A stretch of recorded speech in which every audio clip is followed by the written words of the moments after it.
Je vous salue tous en présentiel et en distanciel, particulièrement nombreux ce soir. Nous avons battu les records d'audience depuis ces derniers mois. Dans ce rendez-vous habituel, rendez-vous de la recherche, l'un des rares événements de l'IHEMI qui soit totalement ouvert à l'extérieur. Habituellement, nous avons plutôt des publics de hauts fonctionnaires ou de cadres du privé, enfin, selon les sessions. Et ce rendez-vous réunit à chaque fois un praticien et un chercheur, ou plusieurs praticiens et chercheurs, pour essayer de marier ces deux approches. Le sujet de ce soir, la radicalisation islamiste, est évidemment un sujet très important dans notre société, mais il l'est particulièrement à l'IHEMI, où nous avons plusieurs chercheurs qui, depuis de nombreuses années, travaillent sur ces questions au profit du ministère de l'Intérieur, la DGSI ou d'autres services. Et nous avons aussi, nous accueillons le COSPRAD, le Conseil sur les processus de radicalisation, qui est une instance en partenariat, qui est d'ailleurs en cours de renouvellement en partenariat avec le CNRS. En décembre 2018, nous avions déjà accueilli Yamen Setoul, qui est maître de conférence au CNAM, pour discuter de la sociologie du djihadisme. Nous le recevons aujourd'hui pour qu'il nous présente son dernier ouvrage, publié avec l'appui de l'IHEMI et préfacé par le psychiatre et ancien officier de la CIA, Mark Sedgman. Dans ce livre, il dresse un bilan des différentes théories du djihadisme, discute de leurs mérites, si on peut dire, et leurs limites respectives, et propose une typologie synthétisant les connaissances. Mais il s'intéresse aussi, et c'est évidemment très précieux, aux politiques de désengagement, qui doivent prendre en compte les différentes raisons d'engagement dans le djihadisme pour être pleinement efficace. J'en profite pour mentionner également la publication d'un autre livre co-dirigé avec Thierry Balzac, qui élargit la focale en présentant les différentes théories de l'engagement djihadiste à la littérature anglophone et à des études de cas européennes. Pour discuter de ces sujets, nous accueillons côté praticien et une figure de premier plan de la justice antiterroriste, Naïma Rudloff, qui est avocate générale, chef du département de lutte contre le terrorisme, les atteintes aux intérêts fondamentaux de la nation, les crimes contre l'humanité et les crimes de guerre à la Cour d'appel de Paris. Elle a requis lors des procès terroristes emblématiques que nous avons connus, comme celui d'Abdelkader Berra et tout récemment lors du procès d'Ayoub El-Kazemi ou Khazemi, qui vient il y a quelques jours de voir sa condamnation en perpétuité confirmée en appel. Voilà, bien écoutez, merci à tous de votre participation et je laisse la parole à Yamen Setoul. Merci beaucoup. Merci, monsieur le préfet, merci à l'IHEMI de m'inviter. C'est toujours un plaisir de venir discuter, échanger sur ces idées. Je remercie aussi les organisateurs de ne pas avoir programmé cette journée hier, parce que j'aurais eu du mal à concurrencer la demi-finale du Coupe du Monde, je pense. Dans le cadre de cette conférence, je vais présenter un ouvrage que je viens de sortir au PUF, qui s'appelle « Penser la radicalisation djihadiste, acteurs, théorie, mutation », et qui revient en gros sur une décennie de djihadisme. J'ai essayé à travers ce livre de faire une synthèse la plus complète possible de cette littérature, une littérature qui est exponentielle depuis 10 ans, des centaines de livres, des milliers d'articles, mais dans le même temps, cette littérature ne me satisfaisait pas totalement, parce qu'elle était souvent parcellaire, elle était souvent... beaucoup de chercheurs se sont attachés à appliquer un cadre théorique préexistant, et dans le cadre de cette recherche, j'ai vraiment essayé de partir du terrain pour essayer de dégager des angles théoriques plus larges. Alors concrètement, c'est fondé sur 4 ans d'observation, en milieu carcéral notamment, milieu ouvert mais aussi milieu fermé, dans une douzaine de prisons françaises. La stratégie d'enquête, c'est pas forcément évident de toucher ces publics, c'est d'avoir opté pour la formation, c'est-à-dire je me suis engagé comme formateur pour la pénitentiaire. J'ai également développé plusieurs ateliers avec des détenus, notamment des détenus TIS et des CSR. Les TIS, c'est l'acronyme pour terroristes islamistes Et DCSR, c'est des détenus de droit commun susceptibles de radicalisation. Des détenus qui ne sont pas considérés comme radicalisés, mais qui, dont les propos peuvent laisser penser qu'ils pourraient glisser dans cette catégorie. Donc vraiment, l'objectif, c'était revenir sur cette décennie de violences djihadistes, de l'affaire Mera jusqu'à l'assassinat le meurtre d'Ivan Colonna, en essayant d'avoir une approche holistique, une approche totalisante et une approche qui vraiment permet de comprendre le phénomène dans sa globalité, même si, bien sûr, il y a des limites, mais j'ai fait un travail qui, je pense, permet d'avoir une cartographie relativement précise et relativement riche. Donc l'objet, comme je vous l'ai dit, il est surinvesti. On a des centaines de thèses aujourd'hui qui travaillent sur différentes formes de radicalité. On a des articles, on a aussi toute une série de dispositifs qui ont été développés. Hein. Je pense par exemple au COSPRAD, mais aussi d'autres phénomènes comme la création de diplômes, etc. dont un que je dirige au CNA. Ça, c'est la collecte de données. Alors, le cœur de mon analyse s'articule autour de ce que j'ai appelé le pentagone théorique de la djihadisation. Je pense qu'on peut avoir une cartographie globale du phénomène en se fondant sur ces 5 catégories qui sont la dévotion, l'émotion, la politisation, la manipulation et la pulsion. Donc, je vais développer à la fois ces différents angles, ces différents vecteurs de djihadisation. Je vais également montrer les limites de chaque vecteur. Et enfin, les incidences en termes de désengagement, puisqu'en fonction des profils, le travail de désengagement idéologique ne sera pas le même. La dévotion. La dévotion, c'est l'école qui considère que le moteur principal du processus de djihadisation est religieux. C'est-à-dire que chez ces auteurs, pour comprendre le processus de djihadisation, il faut revenir à des sources religieuses, donc coraniques, hadithiques. Les hadiths, c'est les faits et gestes rapportés du prophète. Il faut revenir également sur toute une littérature qui a été développée au fil des siècles, depuis le Moyen-Âge, donc des auteurs comme Ibn Taymiyyah, Ibn Abd al-Wahhab, plus récemment Saïd Qutb au XXe siècle. Et la caractéristique de cette école, entre guillemets, de ce courant de pensée, c'est de considérer que le salafisme, de l'arabe salaf al-salih, les pieux ancêtres, est l'antichambre sociologique du djihadisme. En gros, pour comprendre un djihadiste, il faut comprendre sa trajectoire de salafiste. Donc, on s'inscrit là dans l'orthopraxie religieuse, le rigorisme, le respect des normes et des valeurs islamiques, etc. Ce processus de salafisation, très souvent, se fait selon des modalités diverses, hein, mais il se caractérise par l'orthopraxie, la quête de connaissances religieuses, la quête de connaissances parfois linguistiques. C'est assez impressionnant. Vous allez en prison, vous voyez des jeunes qui deviennent arabisants en 12, 18, 24 mois. Ils sont véritablement très, très investis. Et donc, dans cette école, on va considérer qu'entre salafisme et djihadisme, il y a un continuum. Le djihadiste est celui qui est le salafiste qui va au bout de sa logique, quelque part. Deuxième courant, l'émotion. Alors, peut-être pour illustrer un peu mon propos sur la dévotion, un exemple, Quentin Roy. Quentin Roy, c'est un petit jeune qui a grandi dans la banlieue parisienne, dans la ville de Sevran.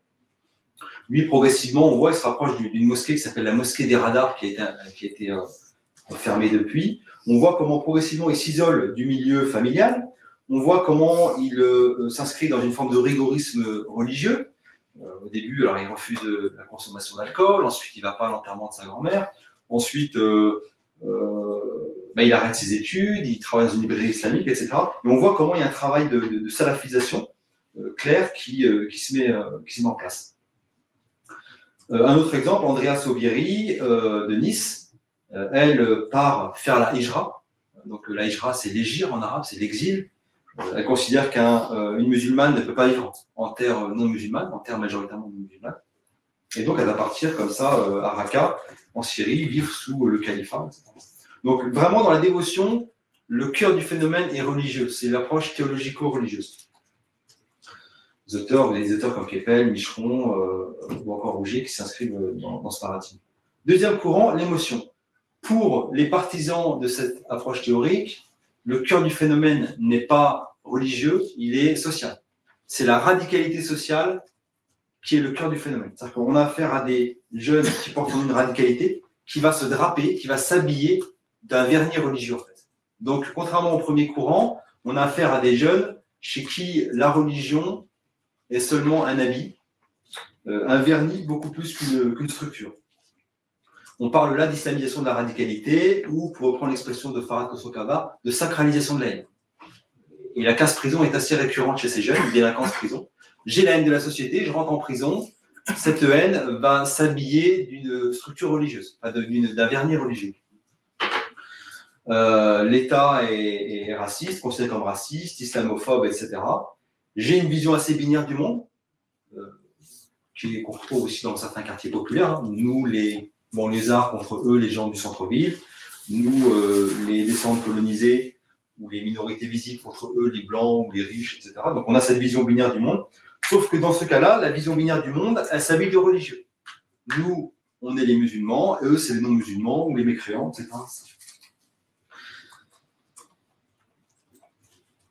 Grosse différence avec ceux qui s'inscrivent dans la dévotion, c'est que là, il n'y a pas d'orthopraxie. Je vous prends un exemple, Adel Karmiche, donc, un des tueurs de prêtre Hamel à Saint-Étienne-du-Rouvray. Si vous interviewez les jeunes avec qui il a grandi, il vous explique qu'il connaissait 0 sourate. Donc ça, pour un salafiste, c'est juste pas possible. On retrouve également une petite citation, un jeune interrogé par les renseignements, qui dit à un acteur de la DGSI, moi, le Coran, je m'en fous, ce qui m'intéresse, c'est le djihad. Ça, c'est le genre de phrase qu'un salafiste ne pourrait pas dire. Même un musulman, c'est quand même assez limite, c'est à la limite du blasphème. Donc, chez les partisans, chez les tenants de ce courant, c'est la radicalité sociale qui s'habille de religieux, contrairement au premier. Troisième école, la politisation. Ceux qui s'inscrivent dans ce courant vont considérer que, ok, radicalisation de l'islam, islamisation de la radicalité, c'est bien, mais quid du politique? Les sociétés occidentales, les puissances occidentales dominent politiquement et géopolitiquement certaines régions du monde, notamment le Moyen-Orient, à travers l'invention de guerres comme c'était le cas en 2003, à travers des formes de domination qui s'inscrivent sur des années, voire des siècles, si on remonte au temps des croisades. Et donc, cette violence initiale originelle des puissances occidentales génère mécaniquement une contre-violence. Donc le djihad serait une contre-violence à une violence initiale des puissances occidentales. Donc les exemples, l'Irak, la Palestine, l'Afghanistan, etc., etc.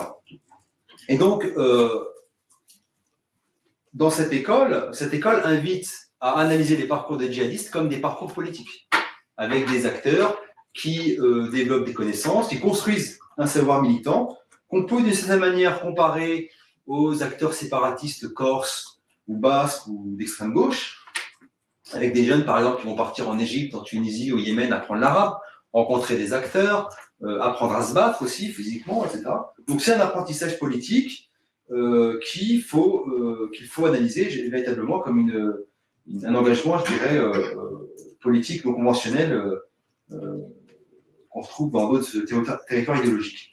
J'ai l'exemple de Mehdi, par exemple, que j'ai rencontré à Fresnes, qui me dit, alors moi j'étais d'abord dans le combat pour la Palestine, je me suis rendu compte que ça ne servait à rien de manifester en faveur de la Palestine. J'ai des amis à moi au travail qui sont partis en Syrie pour aider des populations syriennes, et ben je les ai rejoints. Et puis je suis parti me battre contre le régime de Bachar, et puis après j'ai rejoint l'État islamique, etc. C'est aussi André Olivier, donc un des acteurs d'Action Directe, un des fondateurs d'Action Directe, incarcéré depuis 1987, actuellement dans la prison de Saint-Maur, et qui gère la bibliothèque de la prison, qui ne sort pas visiblement parce qu'il n'est pas repentant, qui me dit moi je me reconnais dans ces militants de l'État islamique, parce qu'on a le même ennemi, qui est l'État français. Néanmoins, je ne me reconnais pas dans la méthodologie de la violence tout azimut de l'État islamique. Cette violence tout azimut contre les citoyens, n'importe quel citoyen, etc., finit par solidariser les forces de l'ordre et les citoyens. Or, pour nous, l'ennemi, c'est l'État. Et ces scènes de liesse, de réconciliation entre policiers et citoyens français, c'était vu comme quelque chose de négatif par ce militant d'extrême gauche. Donc pour lui, l'ennemi est commun, c'est l'État français. Néanmoins, la méthodologie de la violence tout azimut est contre-productive à long terme. C'est aussi, par exemple, Mohamed Hachamlan, donc un des activistes de Forza Analiza.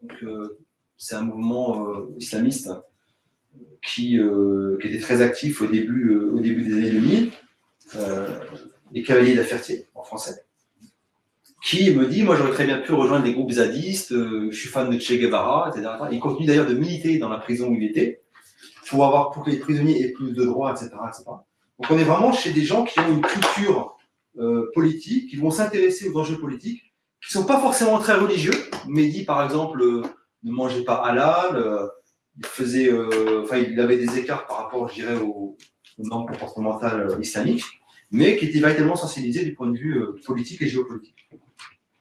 Cette école met également l'accent sur les logiques de domination nationale, les logiques de domination que subissent les citoyens occidentaux de confession musulmane.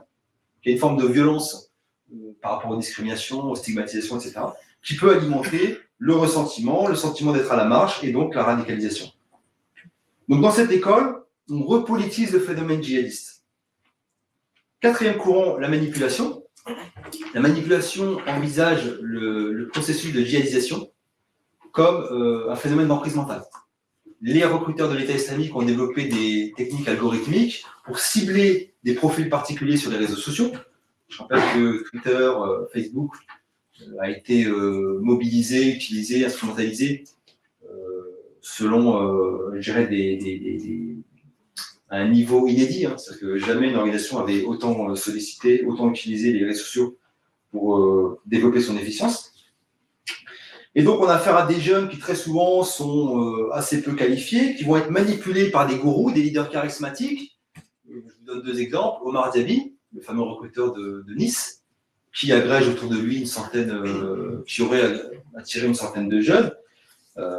Ou alors encore Jérémy Loussinet, de la filière Cantorsi. Souvent des gars qui ont un peu plus de 30 ans, qui vont fasciner des jeunes qui ont entre 20 et 25 ans. Et qui dispose d'un pouvoir charismatique, alors qui peut s'appuyer sur diverses ressources. Ça peut être une expérience carcérale. Omar Diaby, fasciné parce qu'il était passé par la casse-prison, il était visiblement assez baraqué, parlait bien, etc. etc. Ça peut être aussi des connaissances géopolitiques, ça peut être des voyages dans l'espace arabo-musulman. Tout ça, ça confère, si vous voulez, un charisme qui est instrumentalisé pour attirer des jeunes.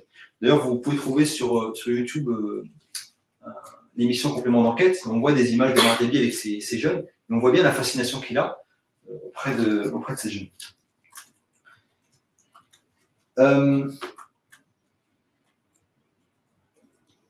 C'est aussi...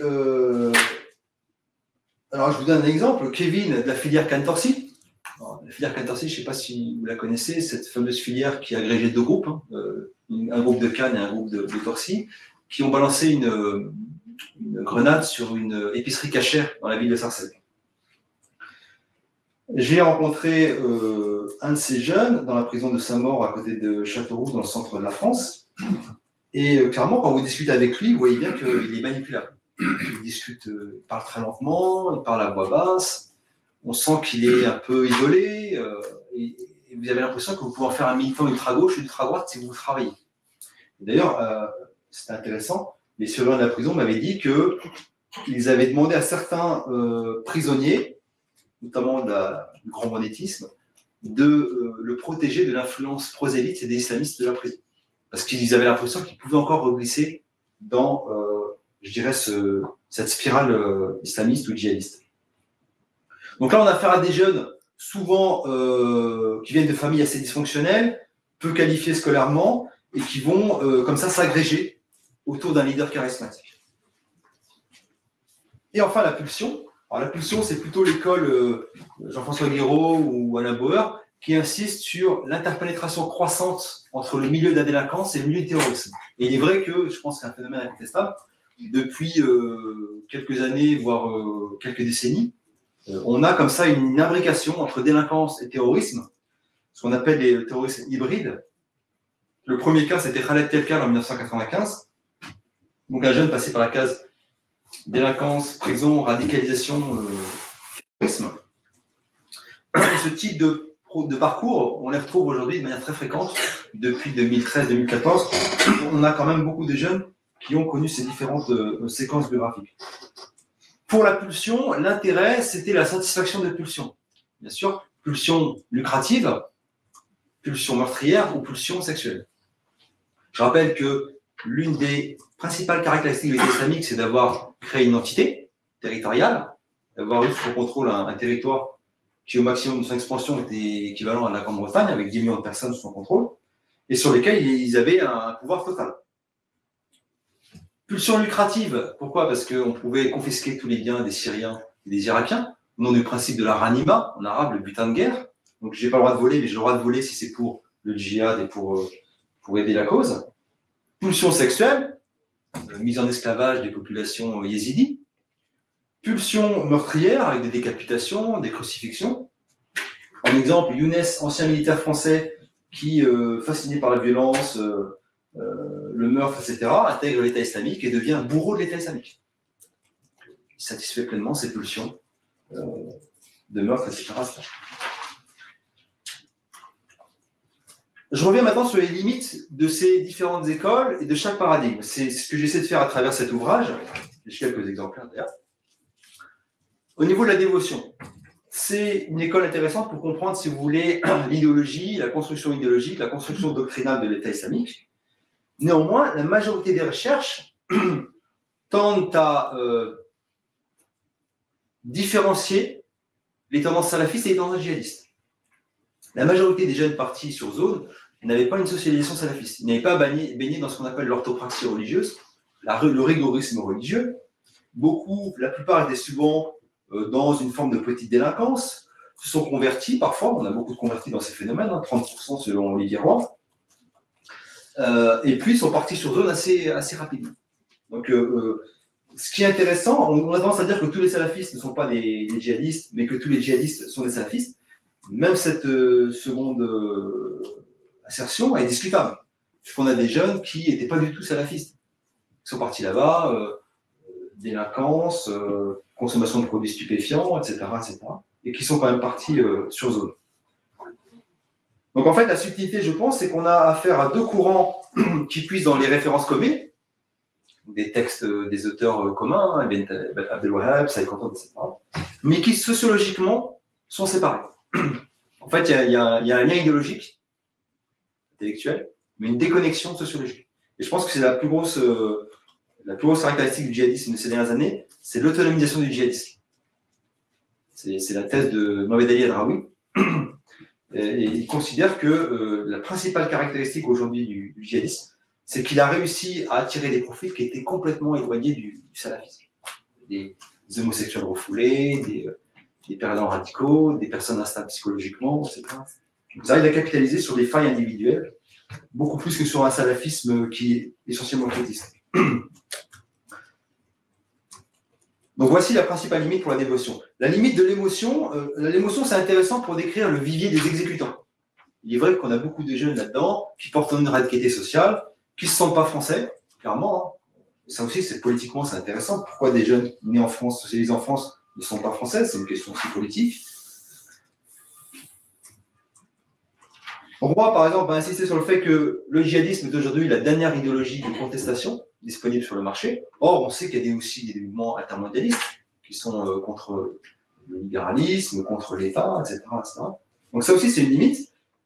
À la fois le fait que le djihadisme n'est pas la dernière idéologie sur le marché de la contestation, contrairement à ce qu'ils disent.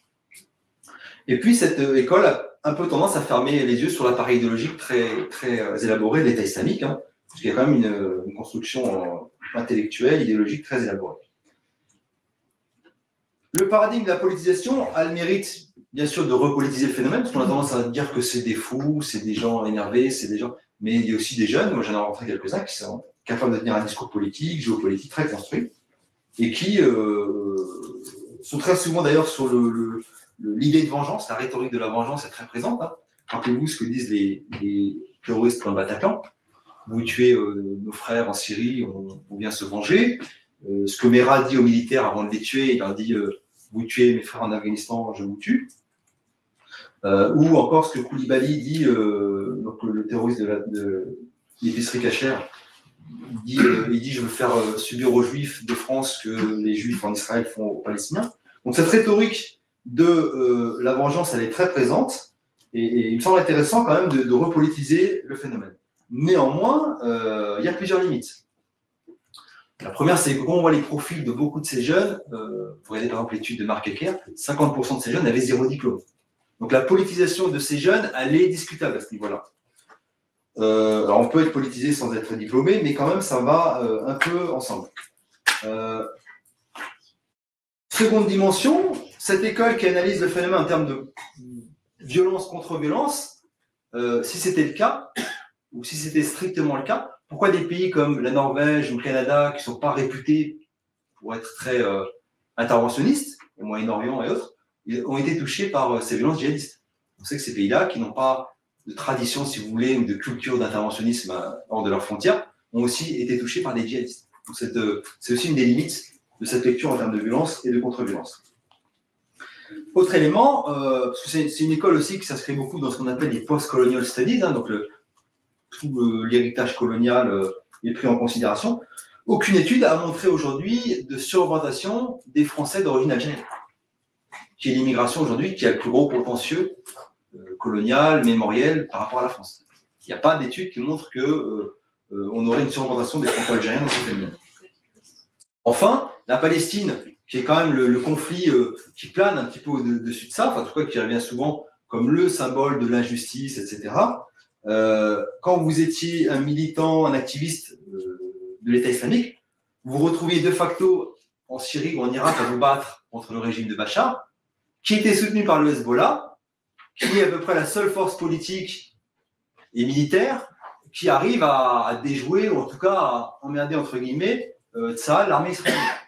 Donc en fait, quand vous étiez engagé dans la mouvance djihadiste, vous vous retrouviez à vous battre contre la seule force politico-militaire qui défend, ou en tout cas soutient la cause palestinienne de manière un peu musclée. Ça aussi, c'est une des limites. Quatrième courant, la manipulation. C'est intéressant pour comprendre les nouvelles techniques mises en place par les groupes djihadistes pour recruter. Comme je l'ai dit, Internet a été investi à un niveau inédit à travers la création de ce qu'on appelle un écosystème digital qui investit donc toutes les possibilités offertes par Internet, etc. Néanmoins, on sait que la majorité des jeunes partis sur zone n'ont pas été manipulés. Ils n'ont pas été victimes d'une emprise mentale, sectaire, etc. Alors certes, il y a des techniques sectaires qui ont même été utilisées par l'État islamique, notamment le travail sur les corps, la fatigue des corps.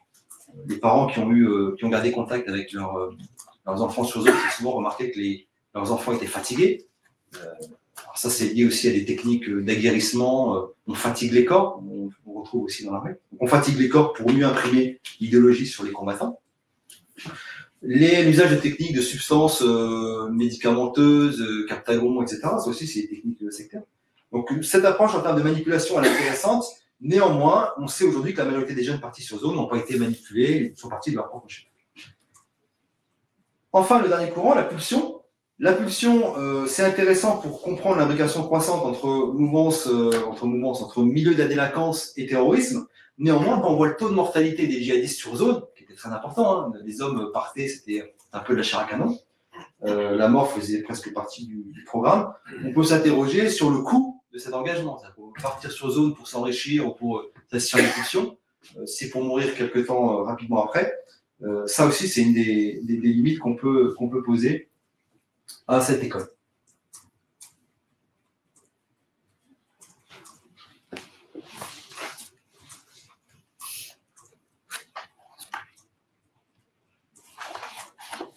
Alors, les incidences en termes de désengagement, c'est aujourd'hui l'enjeu principal, c'est le désengagement, notamment dans le milieu carcéral.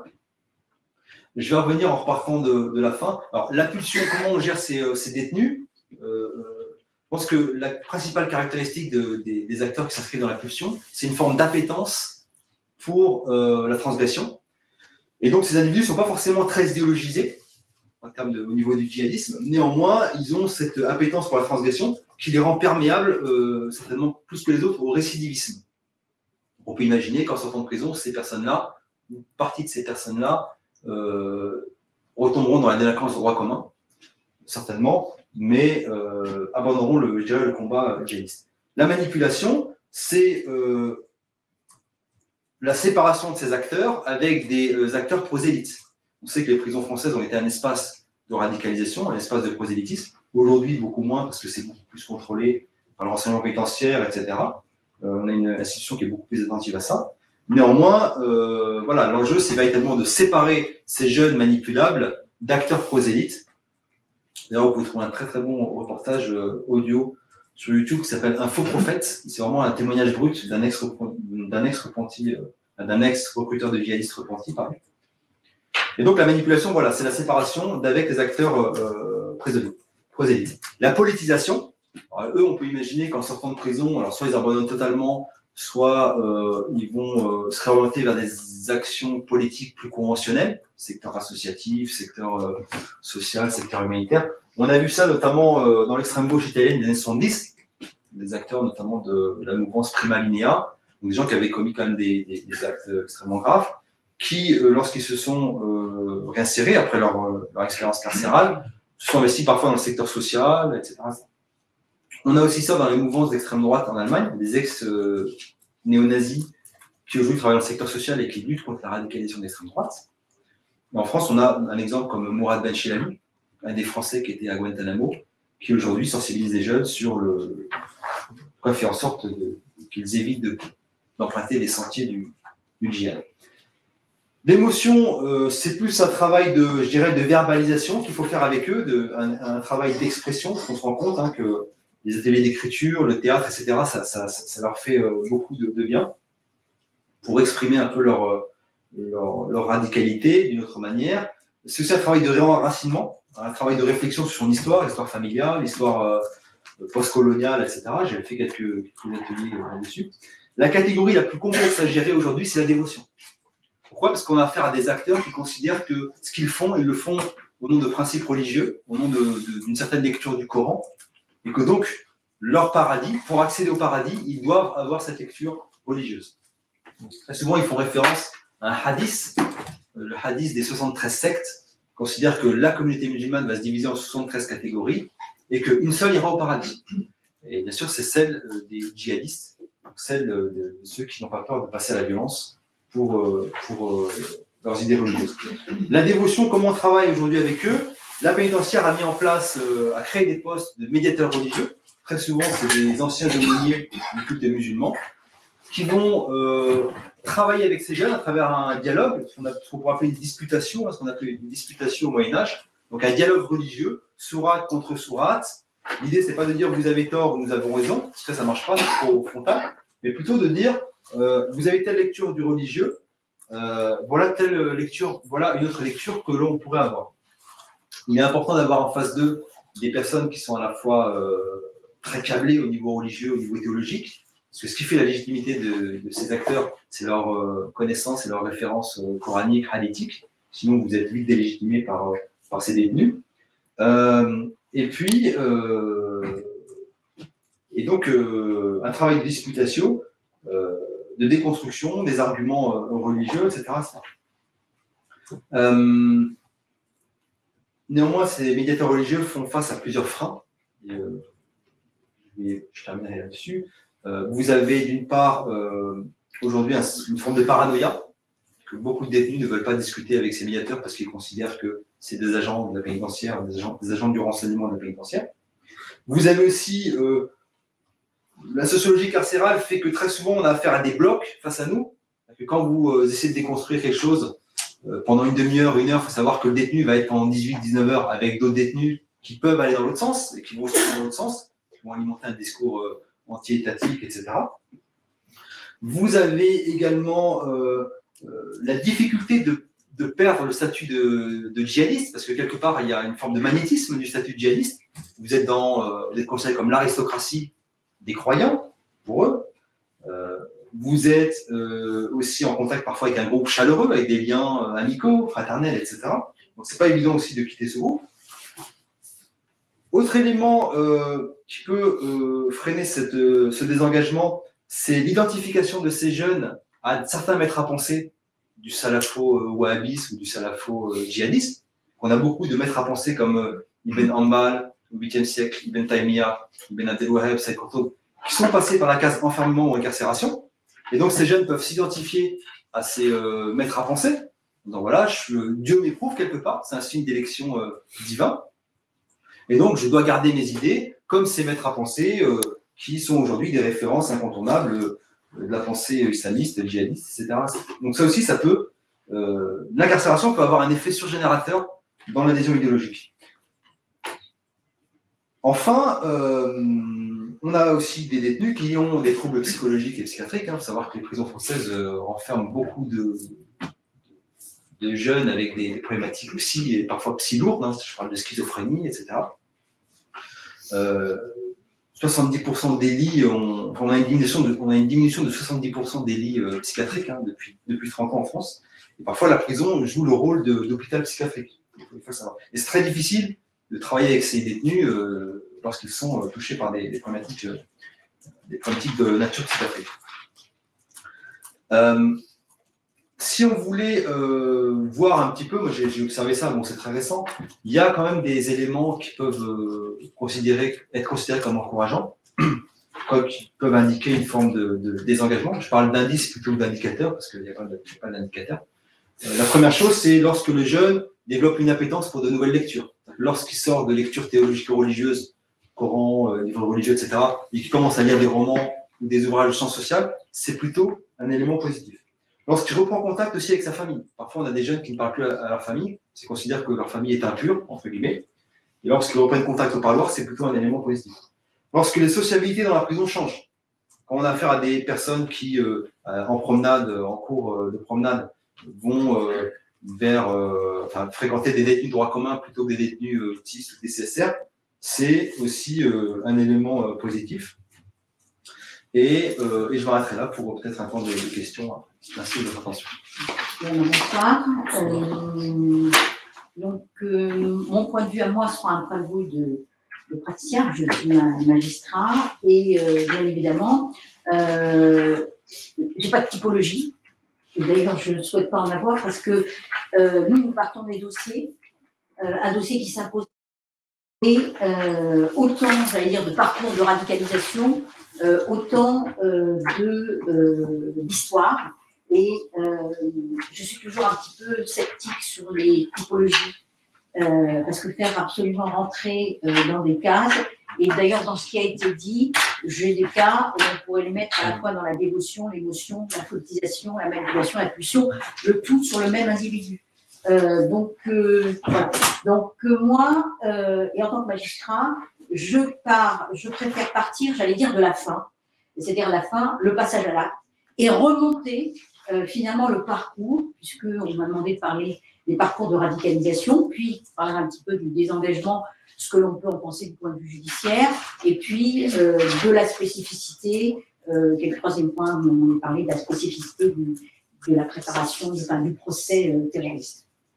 Donc, une typologie qui est difficile à faire parce que dans le temps, effectivement, sur la fourchette que l'on peut prendre, si on prend la grosse période de 2012 jusqu'à aujourd'hui, les profils ont changé entre les individus que nous jugeons qui ont fait partie de filières de départ sur zone irako-syrienne, dans les années 2012-2014, entre ceux qui ont fait partie des attentats commando, entre ceux qui ont commis un passage à l'acte avec un attentat et un mode opératoire individuel, entre ceux qui présentent des troubles psychiatriques et qui sont passés à l'acte.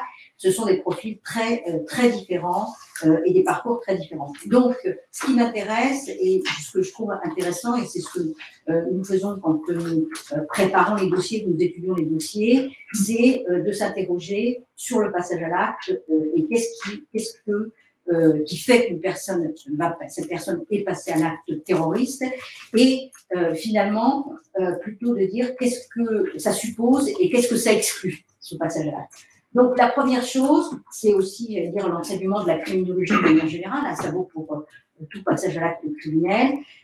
C'est lorsqu'un individu, on l'observe dans tous les dossiers, que ce soit en criminalité organisée, que ce soit en matière de terrorisme, quand un individu passe à l'acte criminel, c'est qu'il est mûr, c'est qu'il est convaincu, c'est qu'il est arrivé à un degré de conviction tel que la justification est à son summum. Je dirais même, je le dis souvent dans les cours d'assises, ce qui est paradoxal, c'est que le passage à l'acte criminel va se faire au nom de la justice. La personne qui passe à l'acte, et a fortiori dans un attentat terroriste, ou dans un acte terroriste, une qualification terroriste, cette personne, elle est convaincue qu'elle fait œuvre de justice.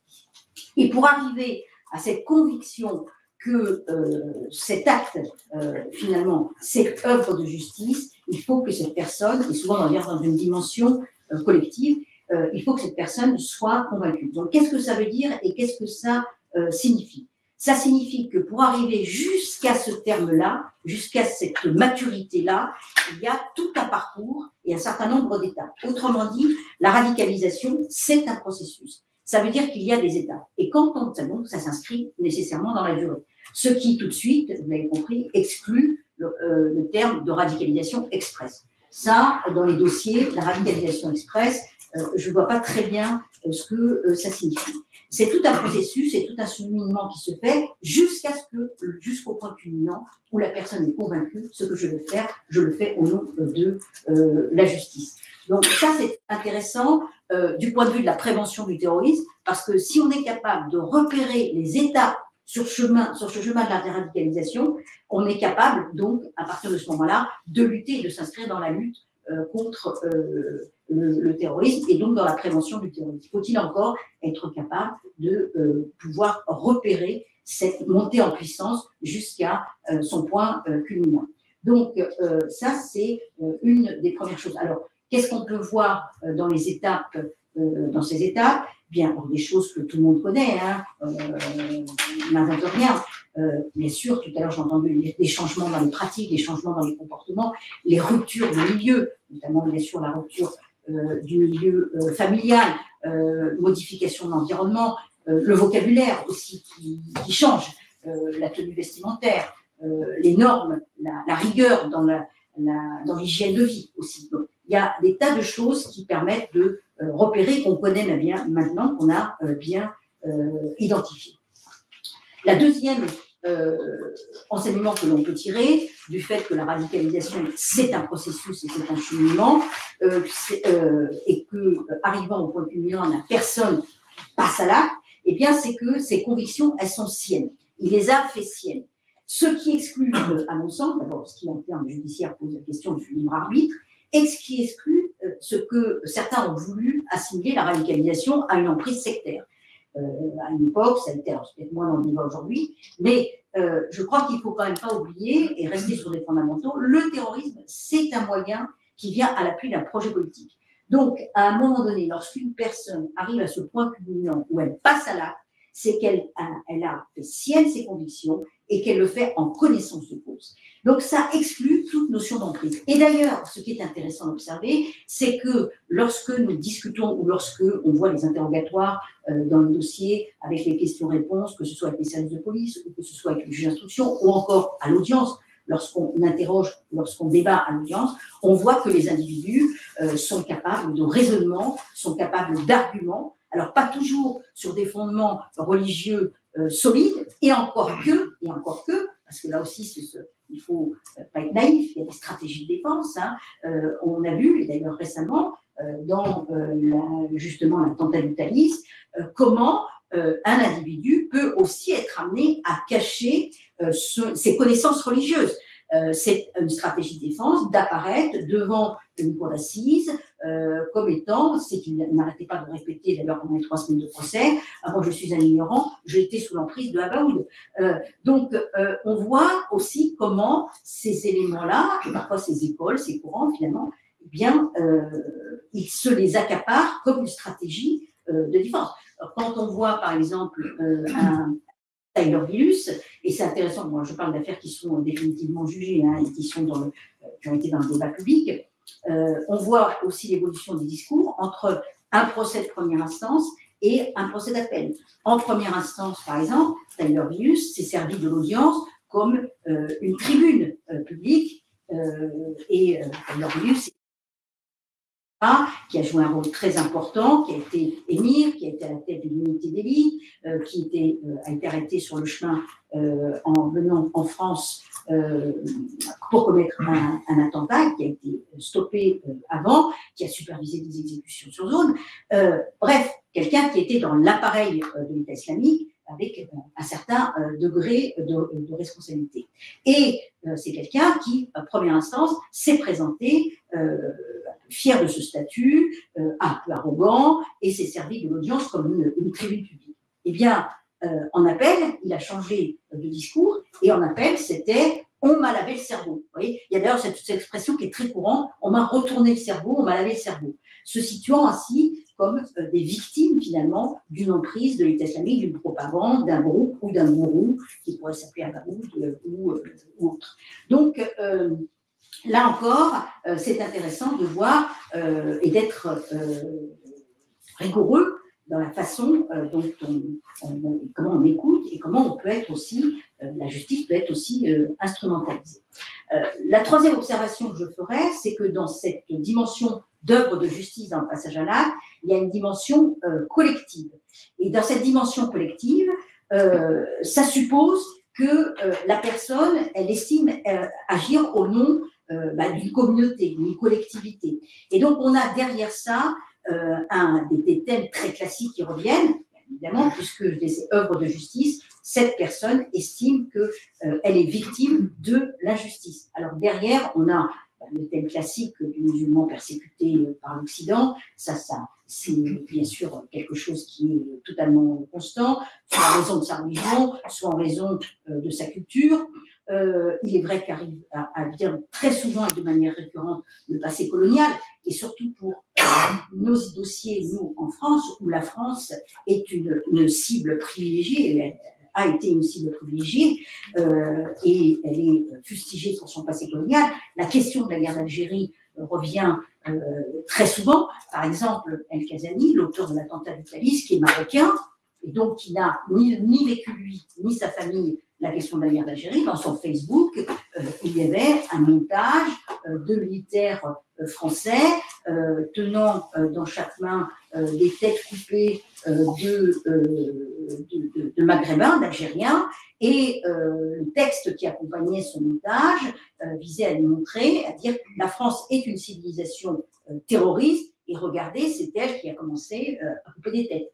C'est un montage totalement faux, mais ce qui est intéressant, c'est de voir que cet individu, qui pourtant n'a pas été touché par la guerre d'Algérie, s'est approprié ce combat-là. Et en fait, quand on gratte, quand on enquête, et l'enquête a démontré, c'est que dans l'entourage de cet individu-là, il a rencontré sur son parcours un Algérien, ancien du GIA, dans une mosquée clandestine de Seine-Saint-Denis, et qu'il a côtoyé pendant un court temps, mais suffisamment pour s'être imprégné de ça pendant 3 mois. On retrouve effectivement la question de la Palestine, la question des musulmans dans le monde. Les Ouïghours aussi sont des combats dont se sont emparés un certain nombre des djihadistes que nous avons jugés. Et puis,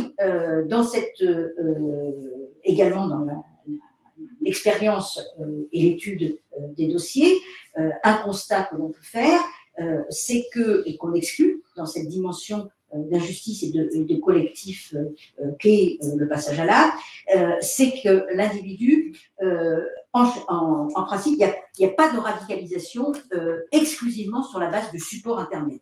Là aussi, on dit, mais quand on entend les familles, mais c'est à cause d'Internet, il s'est radicalisé en regardant des vidéos à longueur de journée, à longueur de temps. C'est quelque chose, évidemment, Internet peut être un facteur qui va aggraver cette appétence à la violence par la projection de ces vidéos d'exécution, ou des exécutions de violence, ou des prêches qui sont entendues sur des sites, mais dans son parcours, le djihadiste, à un moment donné, il a besoin d'une rencontre, il a besoin d'être confronté à quelqu'un qui va le conforter, voire le galvaniser, mais qui a besoin de ces rencontres. Alors, cette rencontre, elle se fait dans des lieux qui ne sont pas forcément d'ailleurs que les mosquées, mais c'est souvent d'ailleurs la mosquée clandestine, et pas la mosquée tout court, et puis d'autres lieux de socialisation tout à fait ordinaires, comme la salle de sport ou le kebab. Donc ça, c'est aussi quelque chose de très courant et presque récurrent que l'on trouve dans les dossiers. De la même manière, on peut être très sceptique et voire même assez hostile à cette théorie du loup solitaire. Personnellement, c'est une théorie que je récuse et elle est intéressante tout de même à examiner.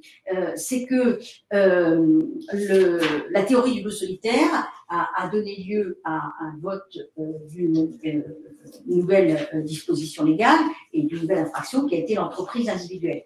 Et ce vote-là est intervenu au moment de l'affaire Mera. Et ce qui est quand même intéressant, c'est que le législateur a voté cette loi au moment où il y avait déjà 2 mises en examen dans l'affaire Mera, puisqu'on parle de Abdelkader Mera, donc Mera était mort, mais il y avait Abdelkader Mera, mais il n'y avait pas que Abdelkader Mera, il y avait aussi Feta Malki.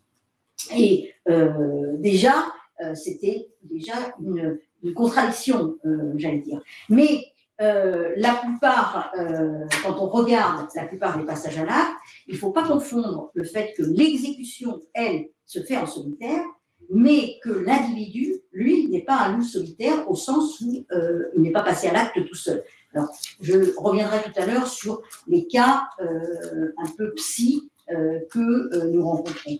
Mais je donne un exemple de parfois ces théories et ces écoles qui sont récupérées par Daesh. C'est dans un dossier qui a été jugé, un individu qui préparait un attentat sur le territoire national, à Paris d'ailleurs, a préparé son projet et était en relation avec avec son mentor en Syrie. Et il a été confronté à un problème de logistique à un moment donné, et on a pu intercepter des échanges avec son mentor en Syrie, où à un moment, il lui demande de le mettre en contact avec le groupe des loups solitaires. Donc, c'est intéressant de voir que cette théorie des loups solitaires, qui a été mise en avant par certains experts, ici chez nous, a été repris, récupérée et retournée contre nous, j'allais dire, par les organisations terroristes elles-mêmes. Donc ça, déjà, c'est ce que l'on peut tirer un peu de l'enseignement sur le passage à l'acte. Il y a 2 paramètres aussi qui sont récurrents et qui sont importants à relever dans les dossiers. C'est le paramètre famille. Alors, le paramètre famille, il est intéressant à plusieurs points de vue. D'abord, c'est très souvent, et j'allais dire quasi systématiquement, un lieu de transmission d'une pratique religieuse, même, j'allais dire, à minima, et très souvent par la mère. C'est souvent, on entend, là encore une fois plus, Ayoub Kezani dire à 9 ans, je faisais le ramadan, parce que ma mère m'a dit qu'il faut faire le ramadan pour faire la prière. À 9 ans, c'est petit pour faire le ramadan, mais ça ne veut pas dire, donc c'est une pratique religieuse à minima, c'est tout ce qu'on nous demandait, et ensuite, au fur et à mesure, eh bien, il peut y avoir, parfois au sein des familles, ça a été le cas plus tard, lorsque son grand frère va faire des études de théologie, va devenir imam et va basculer un peu vers l'islam rigoriste, mais très rigoriste, et c'est ce qui va lui l'amener aussi à une pratique, à suivre, à être influencé par son frère. Mais dans bon nombre de dossiers, on a une pratique religieuse, familiale, très classique, et qui va en quelque sorte plus tard se réveiller. Mais on a déjà, j'allais dire, ce terreau religieux qui se transmet, et qui se transmet très souvent par la mère. Ce qui nous amène d'ailleurs à poser, et ce qui nous a amené d'ailleurs à revoir un peu aussi le rôle des femmes parties sur zone, le rôle éducatif de ces femmes qu'elles peuvent jouer aussi, qu'elles ont pu jouer sur zone. Et puis, la famille, c'est aussi la transmission d'une histoire. Et c'est vrai que pour certaines, ça a été la transmission d'une histoire coloniale. Donc, ça n'est pas le cas dans toutes les familles. Ensuite, c'est aussi le lieu, la famille, de transmission d'un certain communautarisme. Pourquoi? Parce que je me souviens de dossiers, dans plusieurs dossiers, c'est de familles qui sont parfaitement intégrées sur le plan professionnel, parfaitement intégrées sur le plan économique, et où on voit que les parents sont très soucieux que leur enfant ait une scolarité très sérieuse, suivent des études, réussissent sur le plan professionnel, mais, très souvent on a, mais attention, n'oublie pas, tu n'es pas totalement, tu n'es pas français. Attention, je me souviens d'un dossier où le père, une famille tunisienne, très à cheval, très sévère avec l'éducation des enfants, bien respecter la loi, etc. Mais ne pas se mélanger, il ne faut pas oublier, tu restes un Tunisien.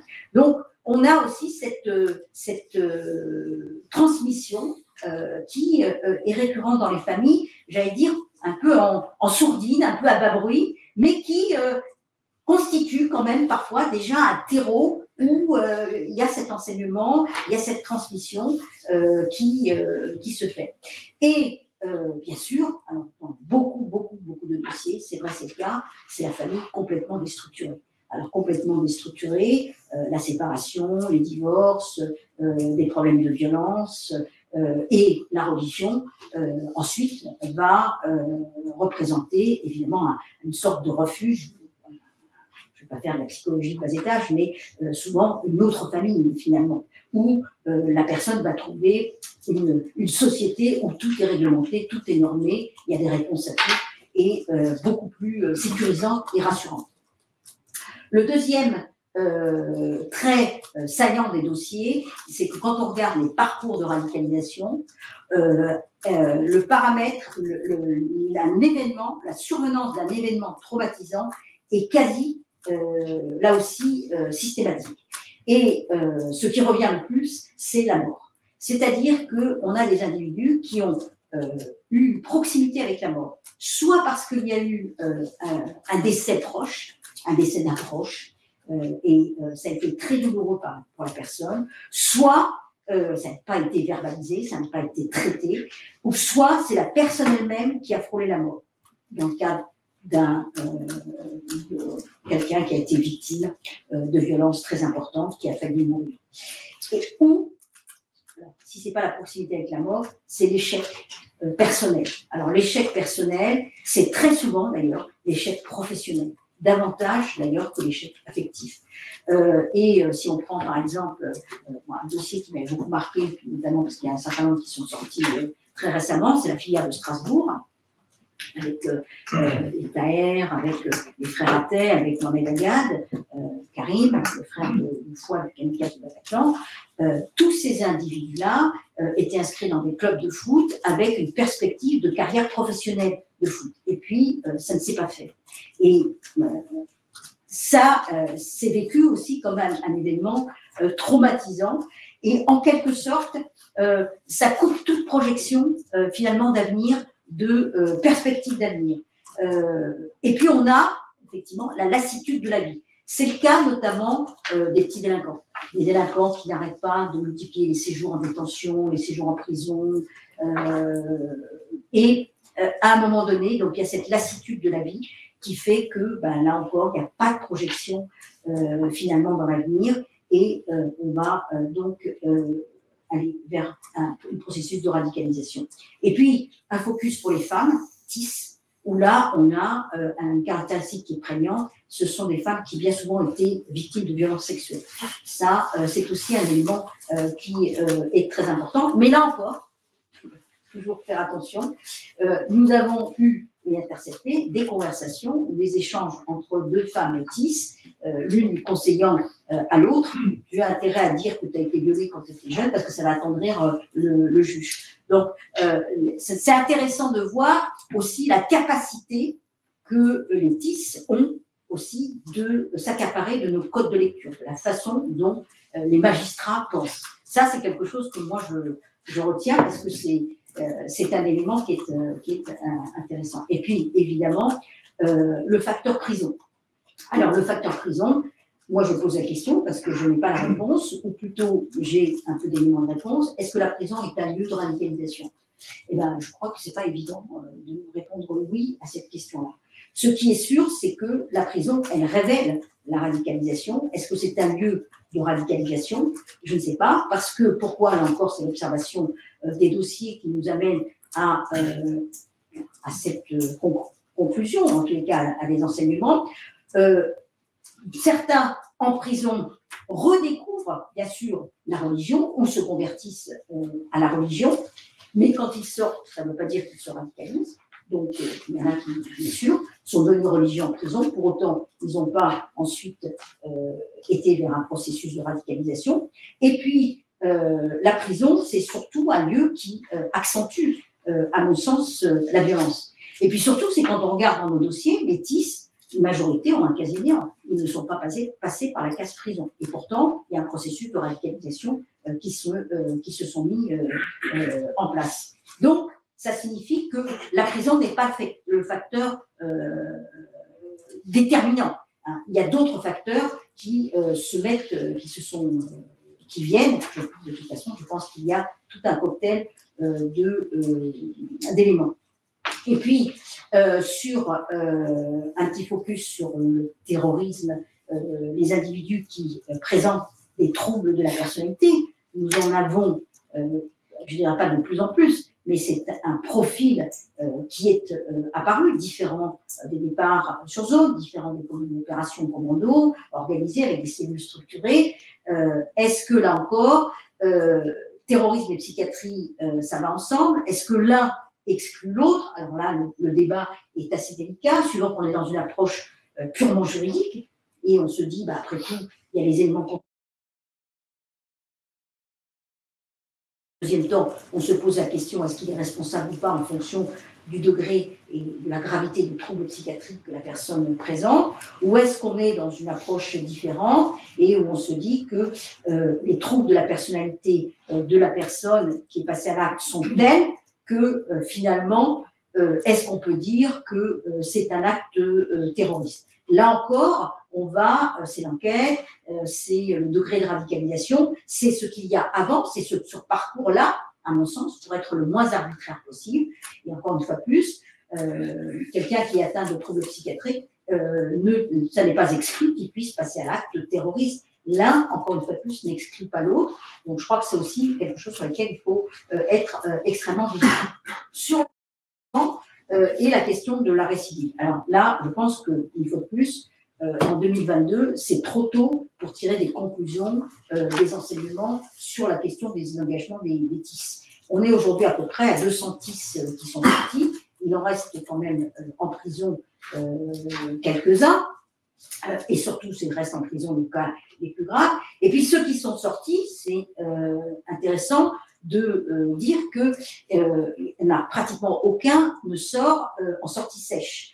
Donc ils sont tous dans un cadre qui est encore contraint. Le sursis probatoire, le sursis socio-judiciaire, la surveillance judiciaire, et pour ceux des moindres, au moins une MICAS et de toute façon inscrit au FIGEL.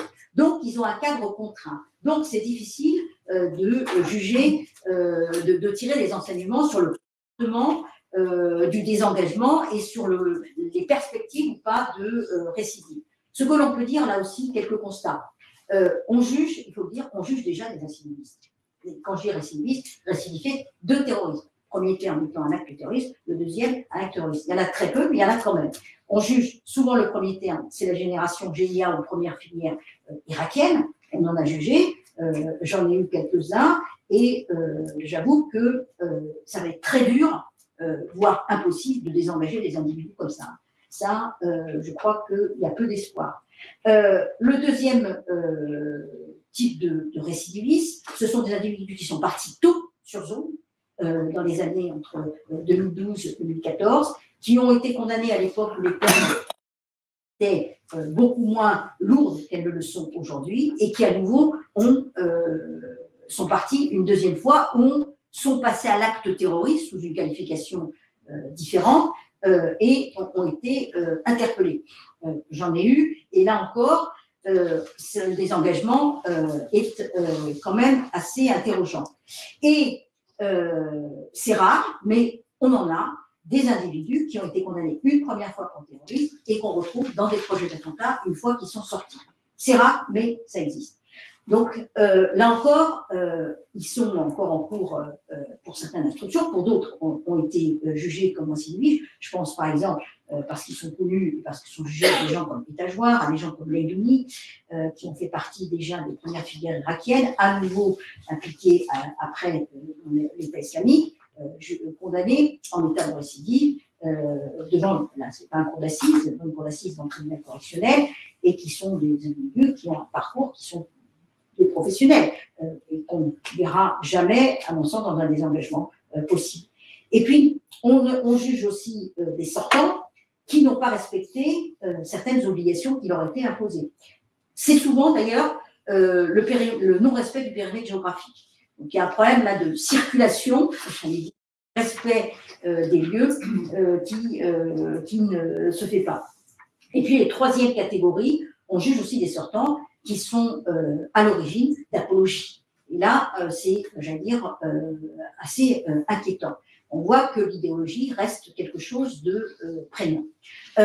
D'une manière générale, donc, pour savoir et pour s'interroger sur le désengagement et la récidive, c'est intéressant d'observer, après les faits, c'est-à-dire après l'interpellation, comment la personne se comporte en détention, comment elle se comporte entre deux jugements, quand il y a une première instance et un appel, et ensuite son comportement post-sententiel une fois qu'elle est sortie. Ce qui est sûr, c'est qu'à l'audience, la majorité des individus que nous jugeons nous disent qu'ils ne quitteront pas le territoire national. Donc, très peu disent « je vais aller m'installer dans un pays musulman ». Il y en a quelques-uns, mais c'est rare. La plupart disent qu'ils vont rester sur le territoire français. Ça, c'est un premier élément. Le deuxième élément, c'est que rares sont ceux qui renient leur engagement. C'est-à-dire qu'ils vont dire qu'ils regrettent les faits, qu'ils vont imputer ça sous le coup de l'erreur de jeunesse, de l'emprise, comme je l'ai indiqué tout à l'heure, mais rares sont ceux qui se renient complètement. Et d'ailleurs, je dirais même pire, c'est que bien souvent, ils ont consolider leur connaissance. Et ça, c'est aussi quelque chose qui est intéressant, je vais y revenir dans un instant. En détention, on constate que la question du temps et la question de l'espace est quelque chose qui est complètement investi par les tistes. Sur la question du temps, c'est aussi intéressant, je regrette que cette notion-là ne soit pas justement peut-être travaillée par les chercheurs, mais la question du temps et la temporalité djihadiste, ce n'est pas notre temporalité.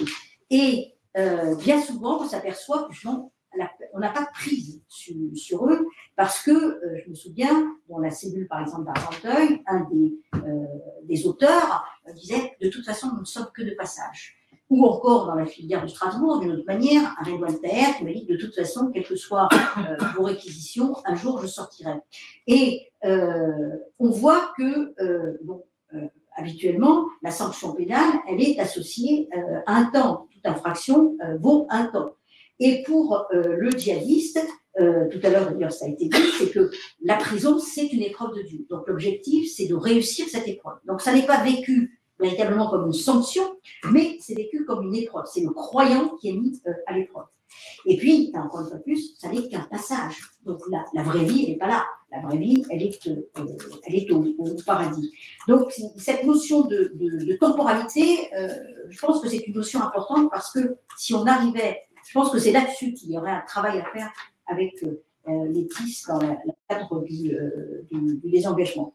Et avec cette notion de temps, revient aussi la notion de patience. Par exemple, Salah Abdeslam, qui entretenait une correspondance abondante avec un certain nombre de personnes, femmes qui étaient très admiratives de lui, recopiait, passait son temps à recopier des sourates, et notamment la sourate de la veille, et notamment le passage sur la patience. Et bien souvent, les détenus entre eux ont toujours ce mot à la bouche, la patience vient de Dieu. Donc, le temps de la détention est investi, est assumé, et il est investi de toute manière. Les études, la religion, ça c'est très important, la science, l'acquérir de la science, et donc on voit des individus, et moi j'ai vu notamment par exemple des convertis, qui avait complètement ignorant de la religion de laquelle il se revendiquait et à laquelle il s'est converti. Et en fait, on les retrouve quand nous avons une audience. Il s'est passé 2 ans, 3 ans, 4 ans d'instruction. Donc, ils ont macéré, si je peux dire, en détention. Ils ont acquis une certaine connaissance, ils ont procédé. Parfois, certains savaient à peine lire et écrire.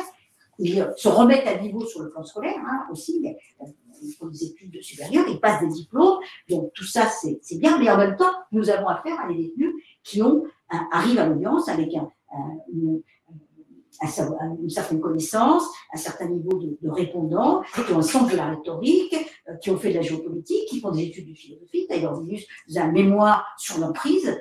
Et quand on a posé la question, c'était pour justement essayer de comprendre son propre processus de radicalisation et lui, comment il avait été sous l'emprise de l'État islamique. Donc c'était intéressant de voir ça. Donc, je ne sais pas si c'est moqué du monde, mais en tout cas, ce qui est sûr, c'est qu'il y a cet investissement qui est fait à tout niveau du sport. L'hygiène de vie est très importante, avec une hygiène de vie quasi militaire, pour certains au sens propre, un entraînement, une hygiène tout court, des cellules qui sont impeccables, une alimentation à laquelle il faut faire très attention, on ne peut pas manger n'importe quoi. Et le seul, d'ailleurs, TIS qui s'est laissé aller que sur tous ces plans-là, il a fini par se suicider.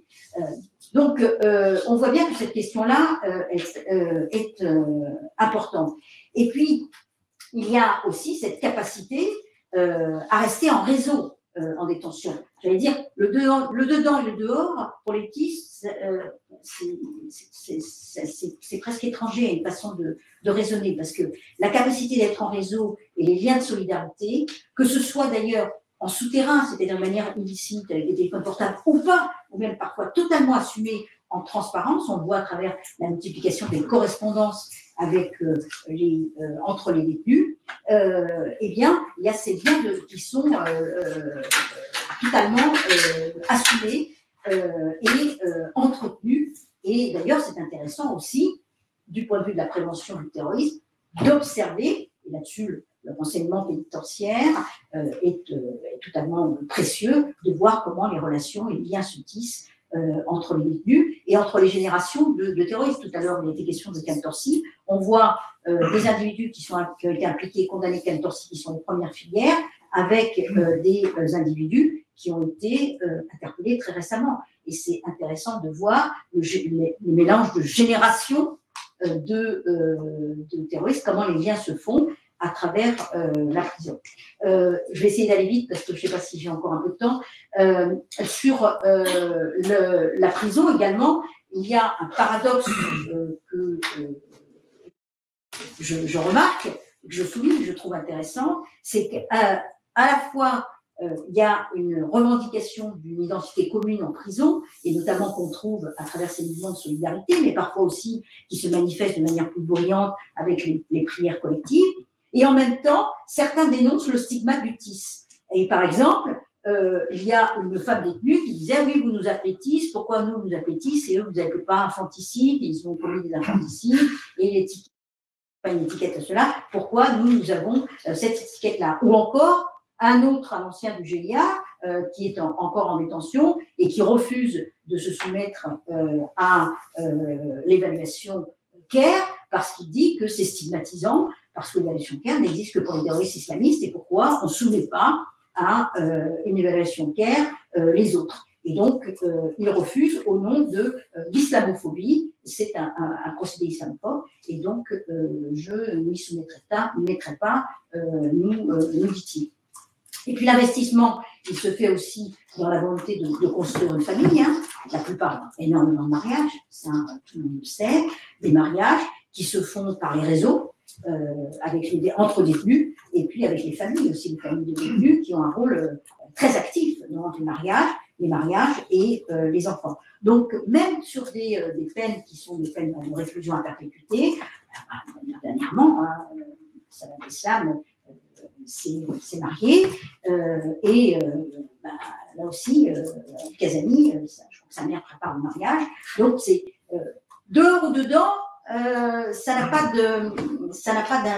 d'incidence. Et c'est évidemment intéressant tout cela à observer, mais ça sera intéressant aussi de voir ce que vont devenir ces enfants aussi, comment tout ça va être pris en charge, comment tout ça aussi des questions que nous posons.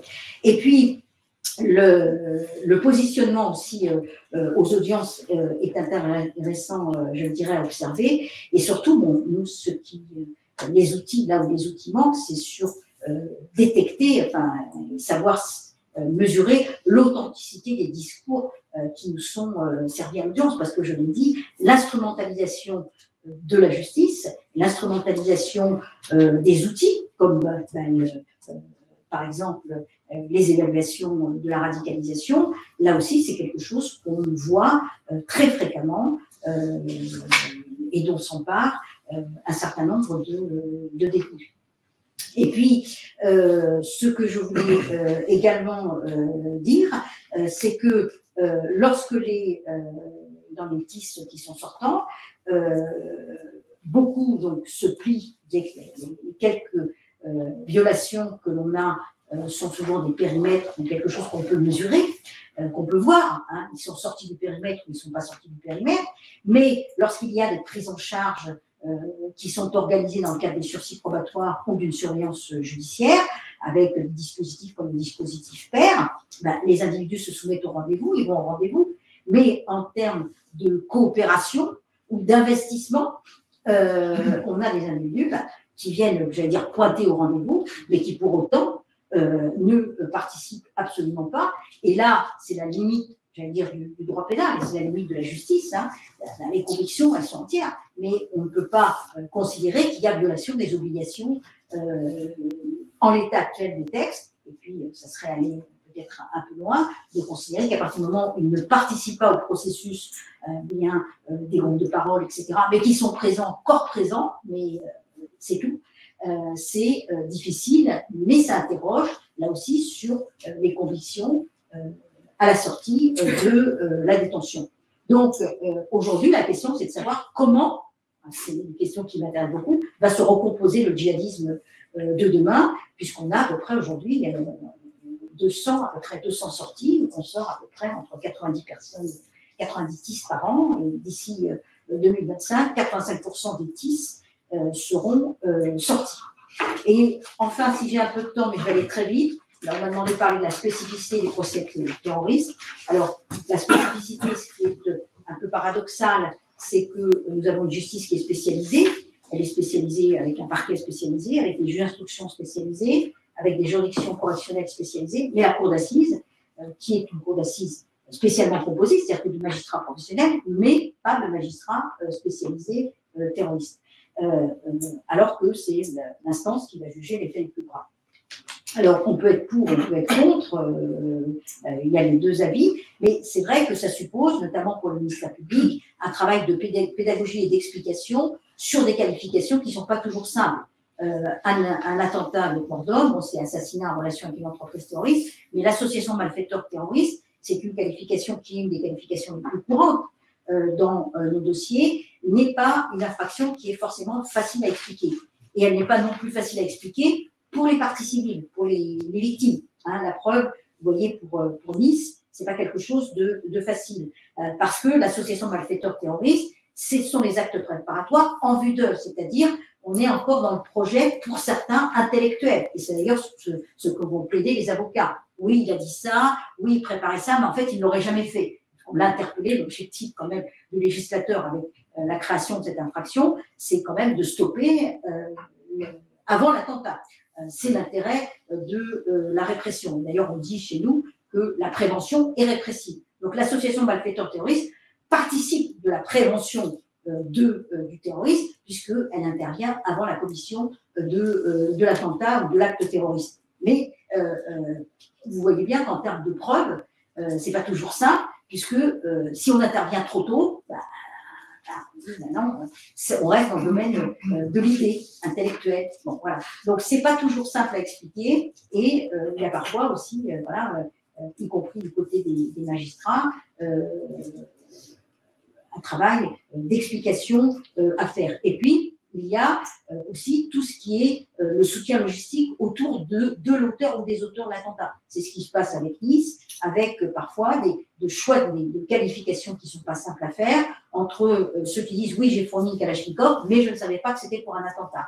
Donc, est-ce qu'on peut prouver et donc qu'il savait et donc retenir une qualification terroriste, ou est-ce qu'on reste dans une qualification de droit commun? Vous avez vu que pour l'attentat de Nice, on a à la fois ceux qui ont fourni les armes, qui ont tout le cercle des Tchétchènes qui sont poursuivis sous une qualification de droit commun, et puis on a ceux qui étaient autour de l'auteur principal, Boulaouesh, qui ont été condamnés pour association de malfaiteurs terroristes, sauf eux, parce qu'on a estimé qu'eux, ils avaient agi en connaissance de cause.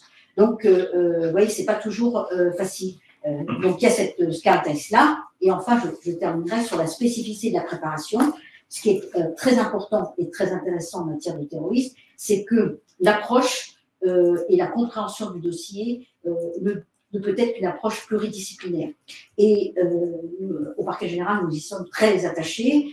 Pour comprendre le dossier, il faut avoir quand même quelques notions de concepts religieux. Il faut à la fois recontextualiser les faits, donc il faut faire de la géopolitique, il faut faire bien sûr de la criminologie, il faut savoir exploiter la documentation qu'on trouve dans les Facebook, qu'on saisit en perquisition, pour pouvoir, là aussi, interpréter et saisir le véritable degré de radicalisation et de connaissance religieuse de l'intéressé, quoique parfois ils s'en défendent ou qu'ils veuillent, bien sûr, le cacher ou atténuer cette connaissance à son avantage.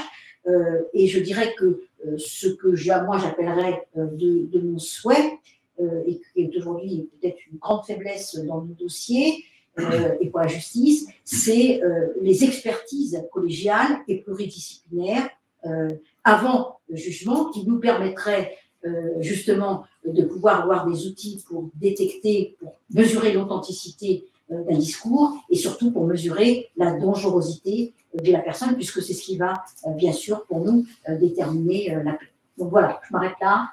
Merci.